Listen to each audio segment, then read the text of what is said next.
हर हर महादेव सभी को। Good morning जी। यहाँ सबकी गुड मॉर्निंग हो गई है। आज जल्दी उठे थे क्योंकि आज है सावन का पहला सोमवार और बच्चों को भी स्कूल जाना था। तो कौन कौन सावन का पहला सोमवार फास्ट रहा है बताना ज़रूर। ये मैंने गोल गोल अप्पे बना लिए थे, सूजी के अप्पे। किस किस को पसंद है प्लीज़ बताना ज़रूर। मेरे बच्चों को तो बहुत पसंद है, प्लस में उनके फ्रेंडों को भी बहुत पसंद है। बच्चे नहा धोकर अपना लंच ले करके निकल गए थे स्कूल। घर खाली हो चुका था क्योंकि उसके पापा दुकान चले गए थे। अब मैं थी घर में बस, इसलिए मैं जल्दी जल्दी सारा काम भी कर रही थी और अपने लॉन्ग वीडियो की तैयारी भी कर रही थी। तो ये मैं नहा धोकर तैयार हो गई हूँ क्योंकि आज मुझे जल्दी से भगवान जी को नहला धुलाकर पूजा करके फिर मुझे मंदिर भी जाना है। मैं साड़ी पहनने वाली थी लेकिन देखो धूप इतनी तेज़ है, गर्मी इतनी ज़्यादा थी घमस वाली कि मैं साड़ी नहीं पहन पाई क्योंकि मुझे घबराहट होने लगती है गर्मी की वजह से। इसलिए अभी हम चलते हैं पूजा वाले कमरे में। यहाँ चप्पल उतारी और चलते हैं हम पूजा वाले कमरे में। ये आ गए हम अपने घर के मंदिर में। और देखो सारे भगवान जी अभी सोए पड़े थे तो उनको मैंने जगाया आ करके, क्योंकि भाई पूजा वाले से तो देखो नहा धो कर ही छेड़ा जा सकता है। उनको जगाया, फिर मैं अपने गोपाल जी और सारे भगवान जी को नहला धुला कर ले आई हूँ। नहाई नहीं करा दी है और नहा करके मेरे लड्डू गोपाल जी बहुत ही सुंदर लग रहे थे। हाँ हाँ, देखो कितने प्यारे से लग रहे थे। भगवान जी की सेवा पूजा करके भाई मन को बहुत ज़्यादा शांति मिलती है। ये आज दोनों लड्डू गोपाल को मैं येलो ड्रेस पहनाने वाली हूँ। मुझे पता नहीं था, मुझे बिल्कुल भी याद नहीं था कि कल सावन का पहला सोमवार है। रात को ही मुझे याद आया तो इसलिए ग्रीन ड्रेस उन्होंने, मतलब जो मैंने रिमूव उनकी उतारी है ना, वो ग्रीन ड्रेस उतारी थी। मुझे बिल्कुल भी अंदाज़ा होता तो मैं ग्रीन ड्रेस उन्हें आज पहनाती, लेकिन कोई बात नहीं है। भाई ये तो भगवान जी हैं, इन्हें तो कोई से भी कपड़े पहना दो, कोई सी भी पोशाक पहना दो, इन्हें तो सभी अच्छी लगती है, इन पर तो सभी जचती हैं।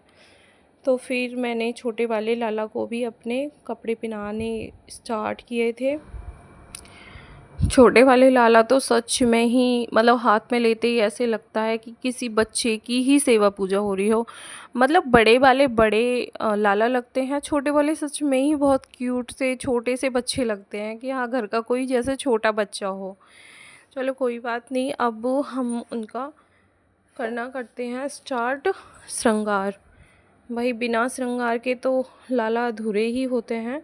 ये देखो लाला का श्रृंगार होकर तैयार है दोनों का। भाई मैंने उन्हें बाल इसलिए नहीं पहनाए थे या मतलब श्रृंगार में शामिल किए थे क्योंकि गर्मी बहुत ज़्यादा हो रही है तो लाला को गर्मी लगेगी, तो मैंने सिर्फ उनकी पगड़ी उन्हें पहनाई थी। मेरी पूजा हो गई थी घर की, अब मैं मंदिर चलती हूँ।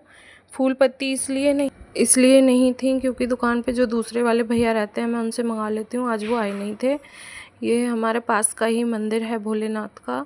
ये राधा रानी और कृष्ण जी भगवान हैं और ये हैं प्रभु श्री राम और माता सीता जी, ये काली मैया और ये शेरा वाली माता है। नवरात्रि में फुल श्रृंगार चढ़ता है, बहुत अच्छा आशीर्वाद देती हैं। ये मैं घर पे पूजा करके आ गई थी और ये अब मैं हो चुकी हूँ रेडी सुदेश्वर मंदिर जाने के लिए। अचानक से प्लान बना था शाम के टाइम, खाना पीना बनाकर खाया नहीं था।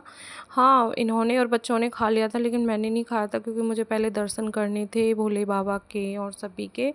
तो ये अचानक से प्लान बना, हमने रिक्शा लिया और हम निकल लिए थे अपने स्वदेश्वर मंदिर जाने के लिए। मेरा काफ़ी टाइम से मन कर रहा था, बड़े मंदिर तक तो हम हो आते थे लेकिन वहीं उसके ही 1.5 किलोमीटर करीब 1-1.5 किलोमीटर जाके स्वदेश्वर मंदिर है। वहाँ भी बहुत अच्छी जगह भी हैं, भगवान जी भी हैं और वहाँ जाकर भी मन को बहुत ज़्यादा शांति मिलती है। तो ये हम पहुँच गए थे स्वदेश्वर मंदिर के बाहर। सावन की वजह से यहाँ पे कावड़ चढ़ेंगी, भीड़ बहुत ज़्यादा रहती है तो ई रिक्शा के बहुत ज़्यादा मतलब किराया जो है वो बढ़ जाता है क्योंकि हर कोई अपने अपने सीज़न का भाई फ़ायदा उठाता है। ये देखिए हम काफ़ी टाइम में आए हैं, यहाँ पे कितना बदलाव मतलब दिखा है। मंदिर के बाहर में बहुत बड़ा सा गेट भी चढ़ चुका था और ये फव्वारे ये हमने कभी नहीं देखे। हाँ ये तो कान्हा जी की ये वाली मूर्ति तो देखी थी पहले भी।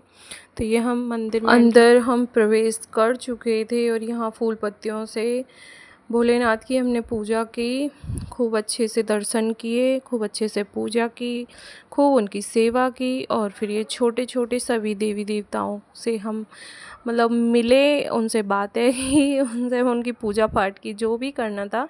लेकिन हाँ, मन को शांति बहुत ज़्यादा मिली। फिर वहाँ पूरे मंदिर की परिक्रमा लगा के और यहाँ से मैं निकल रही थी, क्योंकि बाहर हस्बैंड जी और बेटा जी वेट कर रहे हैं, तो निकलना भी जल्दी है। क्योंकि उनकी मतलब गर्मी की वजह से ना बहुत ज़्यादा हालत ख़राब हो जाती है, वो गर्मी में कहीं रह नहीं सकते। लेकिन हाँ, यहाँ पे फिर याद आया चंदन लगाना बहुत ज़रूरी है, मस्तिष्क को ठंडक और बुद्धि दोनों ही मिलती हैं। और चंदन खुद से ही घिस कर लगाया जाता है। फिर हमने यहाँ बाहर के जो नज़ारे न्यू बने हैं उन सभी को देखा।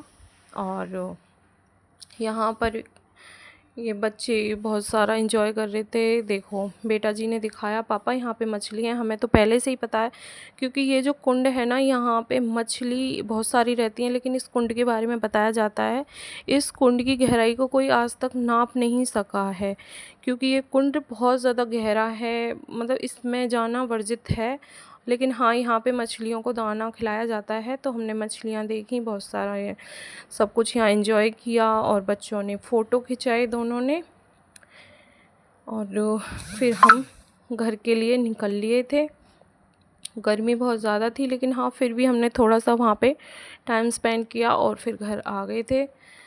और घमस वाली गर्मी है ना, तो घंटे 2 घंटे और भी रहते, लेकिन हम भाई जल्दी आ गए थे, ये घर पे हम आ लिए हैं। और मैं जल्दी से भगी अपने कमरे की तरफ, क्योंकि बहुत ज़्यादा गर्मी लग रही थी। लड़की के कहने पे मैं साड़ी तो पहन के चली गई, लेकिन मुझे यार बहुत ज़्यादा परेशानी हो रही थी। तो वीडियो अच्छी लगी हो तो सब्सक्राइब ज़रूर करना और लाइक कमेंट भी करते जाना। Bye bye.